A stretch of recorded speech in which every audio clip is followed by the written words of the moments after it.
The Golden State Warriors are entering a decisive moment of the season in Dallas, trying to turn the page after a heavy loss and, above all, the loss of Jimmy Butler for the rest of the year. Now, the mission is clear. React quickly to avoid letting the season slip away. Beginning in Dallas, Texas against the Mavericks, and you see Stephen Curry.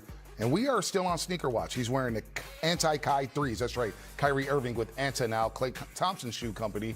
Those are some nice, smooth shoes, and hopefully Steph Curry can get rolling after a rough night the other day against Toronto. 6-16 from the floor, 16 points as the Warriors got blown out by the Raptors, giving up 145. Obviously, it was a day after losing Jimmy Butler to a season-ending injury with a torn right ACL, but it's imperative for the Warriors to bounce back 5 games above 500, gaining ground on the LA Lakers in the Western Conference. Beginning this roadie and getting back to their winning ways, Fezzi, is very important for the Golden State Warriors as they tip off this 4-game roadie. Yeah, this Warriors team, they just got in the good groove over the last 15 games, all right? 10-5 of the last 15. Playing well. The bench has been scoring the basketball, third scoring bench in the NBA. And then they're going to Dallas. Dallas, they have historically struggled in the building over there in Dallas. Lost the last 7 of 8. So they have to come in tonight, get some clarity early on who is starting the game defensively. You got to stop this guy. Cooper Flagg has been on a tear. He's been playing good basketball. Obviously, we talked about Klay Thompson coming into the game. If he starts hitting threes, if Cooper Flagg starts getting dunks, getting to the rim, that's going to be a long night for the Warriors. So setting the tone early is going to be important. And this Dallas Mavericks team, they've struggled offensively, but they're a good defensive team. They defend the three-point shot very well. They're one of the top 10 in defense. The Warriors 11th right now in defensive rating. And their bench is strong. They got the 4th best bench, and the Warriors have the 2nd best bench. So with all that star power, you know, the bench has been really good for the Warriors. And, I give a lot of credit to Jimmy Butler. He really solidified that bench, gave those bench players confidence. And last game, they scored 72 points. Game before that, 72, and game before that, 66. So the bench has been a strength. What Steve Kerr does with the starting lineup now with Jimmy Butler out, we'll see if he can get back to the one. So the one thing that happened during that winning stretch was they did have a consistent starting lineup. Trying to get back to that to solidify the bench is probably the first thing that he has to figure out moving forward. One silver lining against Toronto, they scored 54 points in the paint, a +8 in that department. And good news for the Warriors, the Dallas Mavericks give up the most points in the paint, 56 per game. That is dead last in the NBA. But let's talk about trades and let's talk about Kuminga, courtesy of Comcast Business. Every connection counts with the great KB, Gareth Burke, and our Warriors insider, 2-time Emmy Award-winning Hall of Famer, Monty Poole, in a very, very, tense 2 weeks coming up for the Golden State Warriors, KB. Tense, interesting. Yeah, so many words there. Well, we know what the Warriors' needs are even before Jimmy Butler went down. We saw it against the Hawks, saw it against the Raptors. Long, lanky dudes. That's how D'Anthony Melton put it. And now it feels like there's even more of an urgency to find some kind of player who could help this team. Yeah, I mean, even before Jimmy went down, you knew what the Warriors' greatest weakness was physically. I mean, they're an older team, they're a slower team, they're a smaller team. And I don't know if there's a sport out there where old and slow and unathletic. Curling? Even coming off a good recent period, with 10 wins in the last 15 games, the Warriors enter under pressure. Playing in Dallas is never simple, especially against a physical team that is strong defensively and protects the perimeter. Well, without Jimmy Butler, Steve Kerr needs to reorganize everything. Rotation, starting lineup, and most importantly, the team's identity. The bench had been a great strength, but now the focus shifts to Jonathan Kuminga, who returns showing energy, explosiveness, and immediate impact. Exactly what this team misses when facing longer and more athletic teams. Where it works. So in this instance here, the front office has, I think, Steph Curry would never say this, but I feel like the front office has sort of underserved him in recent years. They won in 22. They patched together a pretty good rotation. They made the trade for Andrew Wiggins beforehand, and they added Otto Porter, Belly, and those guys. So they did a pretty good job putting together a team, and then they got to the playoffs, and they were good enough to make a run because they had such experience. Steph, Draymond, Andre, Loon, Klay were all there. But since then, what have they really done until they got Jimmy Butler? They hadn't done much. They get Jimmy Butler. he goes down, and now they put so much energy into this season. They put so much energy into this particular season. You know, Steve Kerr's last year of his contract, Steph, Jimmy, a full year with Jimmy. They were, oh, you got a full year with Jimmy now. So you saw what was coming, and now Jimmy goes down. What do? Do you just sacrifice the season now? And I think that would be a crime if they did that. And I don't think they're going to do that. I know they're trying to make a deal. The question is, can they make a deal that will make enough impact to sort of make the Warriors a player in the postseason? Well, the timing was supposed to line up, right? Steph, Draymond, Jimmy, all of their contracts would be up at the same time. Okay, now Jimmy is out. And the big question, as Mike Dunleavy talked about, is like if Steph's not going to be here pretty soon, any picks that they give up for a trade, it's going to have to be a player who's impactful and a long-term option. They were unsure about whether they even wanted to give up picks. Yeah.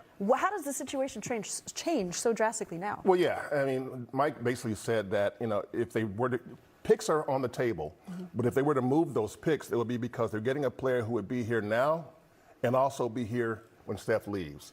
So that would be a player and be in his prime, you know, somebody who's 30-ish, a couple of guys out there like that, you know. And the question is, can they pull that off? Because let's face it, the Warriors have not really made a lot of progress with their draft picks. So it's not like on some teams like Oklahoma City, draft picks are really valuable because they draft really well. The Warriors, on the other hand, have not drafted really well. And people say, well, it's development. Well, I mean, who's left the Warriors and flourished? You know, which picks have gone someplace else and been great? Hasn't happened yet. And J.K. could be that guy, but at this point, we don't know about that either. So to me, the draft picks are kind of, they're not as valuable as they would be if they really locked in and drafted really well. It's like they need to get a very special player, almost a unicorn, and that is going to be difficult. Yeah, a couple of those guys out there. Hard to get, though. Okay, the competition for those guys is going to be pretty thick, but for the Warriors really feels like a necessity. No doubt. We'll continue to talk about the draft picks here before we get to Kuminga later on in the program, but the Warriors do have five of the next 6 years. They have unprotected first-round picks. The 1 year in 2030, they have a protected pick 1 through 20. So are those picks valuable for the Warriors to maybe, hey, look, no Jimmy Butler for the rest of the season, may not come back until next January. Stephen Curry, you know that window's closing. Is it worth to go out there and dangle those picks to try to get some help now? I look at it twofold, Bonte and Festus. One is that player worth whatever number of picks you want to give up? And we can say names. Mike Dunleavy and the team can't. Giannis Antetokounmpo. You put all your picks in for that, right? You go get him, no matter what it takes. In the short term, there's been names floated like Michael Porter Jr., Trey Murphy from New Orleans, right? I think those players fit the Warriors system. I think that's less picks involved in a deal like that. Or do you do a big deal and try and get two guys? And the other part to me is the timing. Everyone's focused on a trade deadline. Maybe it doesn't happen at the trade deadline, and then you get into the draft and free agency. So, you know, the bigger deal you make, the more time it may take. So Giannis, a lot of talk has been that might be an off-season deal. So do you want to give your picks for a small deal now, and then you get to July, and all of a sudden Giannis is available, and you gave your picks up to put a little Band-Aid on this season? So that's the juggling act. You have to get it pulsed on what's really going on. There's some teams that are, like the Brooklyn Nets, I think, are kind of running this deadline because they can be buyers, they could be sellers, and they could absorb salary. So it seems to me, as of right now, the Brooklyn Nets hold a lot of cards leading up to the trade deadline. Not so much direct deals, but they can also be a third party. And you talk about first-round picks. You have to look around the league, too. Let's say, for example, the Miami Heat, for example. That's a team that a lot of players would be looking to go to, right? There's guys in the market right now, Ja Morant, Zion Williamson, Giannis Antetokounmpo. All these guys are on the market, and there's a bunch of different buyers right now. So the Warriors are competing not only against their own timeline of trying to win now with Steph playing at the high level, Jimmy Butler's out, so it puts a rush on what they want to do and trying to figure out the Jonathan Kuminga situation, but also you're competing against other teams who have picks, who have players to trade, and that's just making the job a little bit tougher. And to Monty's point, you know, the things the Warriors have done, this is a unique situation. They've won 4 championships. They went to 6 NBA finals. So they didn't have the luxury of developing young players. So in turn, those young players that they drafted really don't have the value, I think, that they're really worth because they've played a smaller role, and rightfully so, because they've been still trying to go for championships, while these other young players, they were pretty much free to play 30 minutes, kind of with no leash on them. So they may look like better players. Are they really? We don't really know. Playing through their mistakes, getting 30 minutes, playing through all the losses. You're not afforded that luxury when you're playing alongside as business. You remember him? He was clear for takeoff the other day. Air Congo! Came off the bench the first 5 minutes, didn't go well in the first half, but then he erupted in the second. 20 points, 7 to 10 from the floor, 5 of 8 from the free throw line. And again, that was his first game played since December the 18th. Here's what Dunleavy had to say pregame Tuesday evening about Jonathan Kuminga in the situation he's in.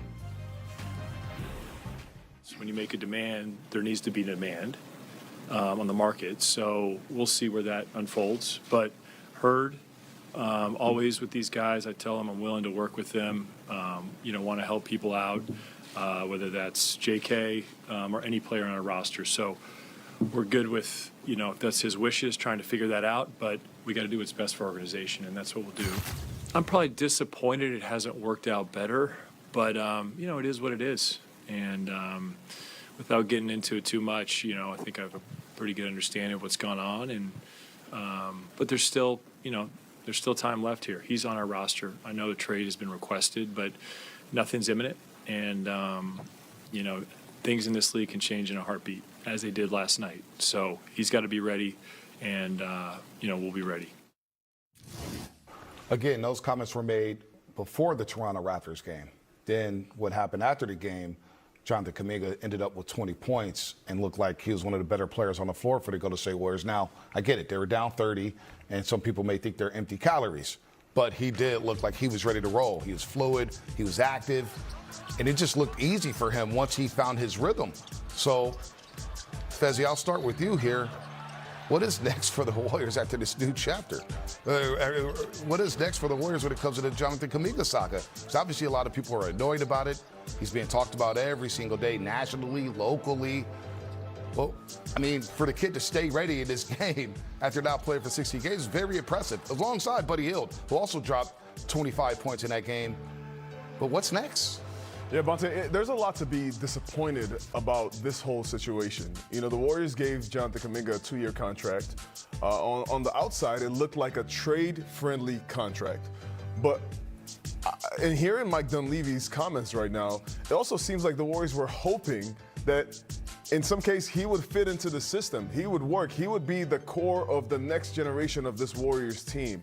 And with the injury of Jimmy Butler, it has put a pressing need on the Warriors to find somebody to accompany Steph to be that win-now player. And the fact that Jonathan Kuminga had not played in a month before this last game against Toronto, it says what Jonathan Kuminga's value is to this team and how they look at him. He's not the guy that they're trying to build around. JK does have the cards in his hands right now, though. He came into the game last game, has been a true professional, has been working, staying ready. He looked like the best athlete on the floor. In a game where the Warriors are getting blown out by the Toronto Raptors, they struggle with length, athleticism. JK comes in the game in the second half. He's skying over guys, getting rebounds. He's getting dunks. I'm yelling Eric Congo all over the place.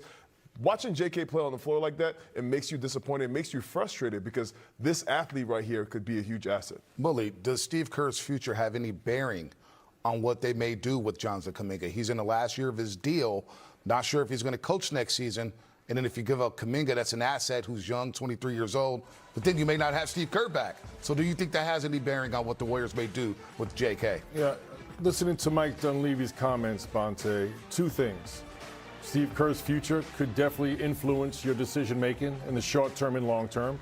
And also, Jimmy Butler's injury now definitely influences your decision-making.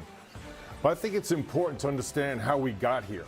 And we got here to this point because of the Warriors' incredible success and trying to put veterans around Steph Curry, which is the right thing to do.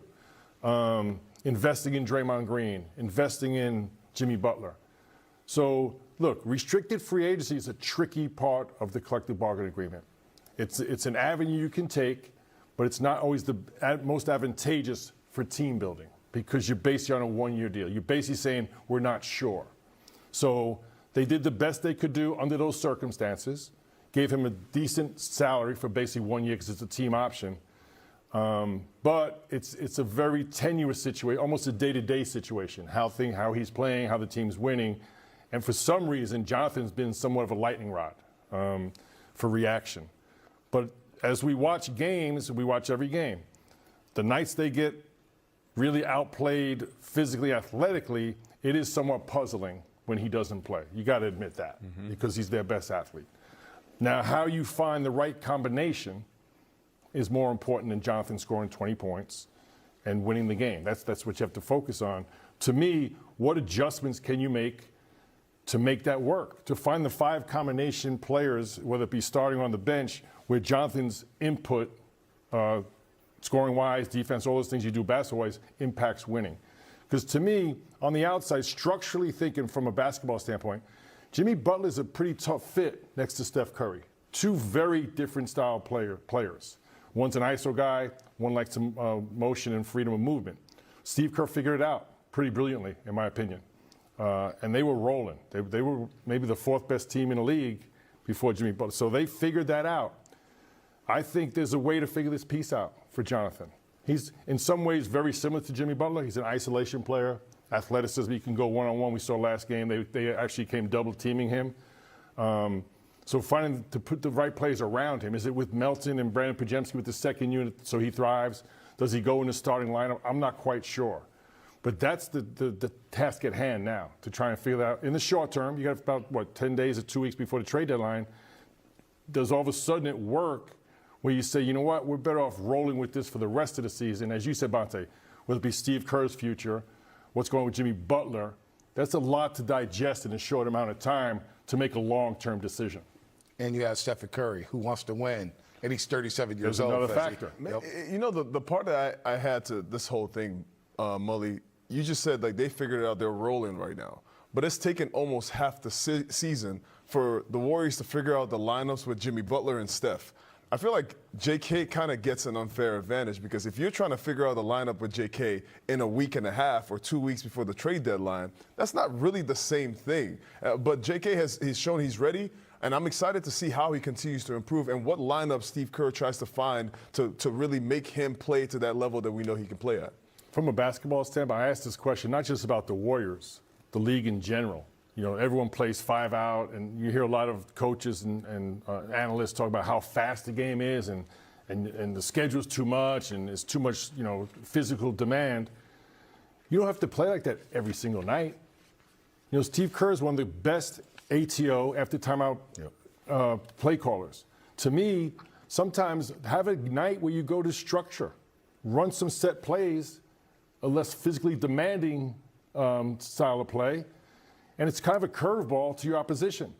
I feel like everyone plays the same way every single night, and it makes it easy to prepare for.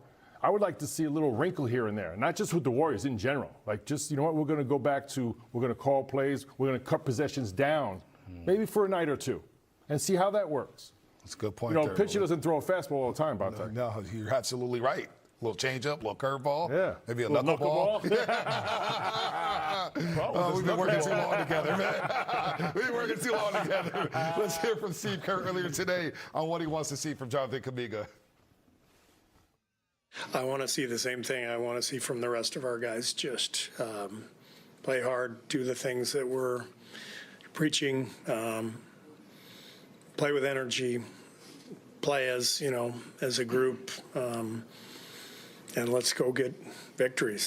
That's it. I mean, it's the same plan for whoever comes on the floor, and that's part of the equation that we need to figure out. Who we're going to play in the starting lineup, and what will those 16 minutes look like without Steph. And so we've got our ideas, and you'll see them tonight, and we'll see how it goes. What happens from now on could define not just the season but the future of the Warriors. Amid possible trades, decisions about Kuminga, and the urgency to take advantage of the last high-level years of Steph Curry, Golden State enters a stretch where every game and every choice carries much more weight.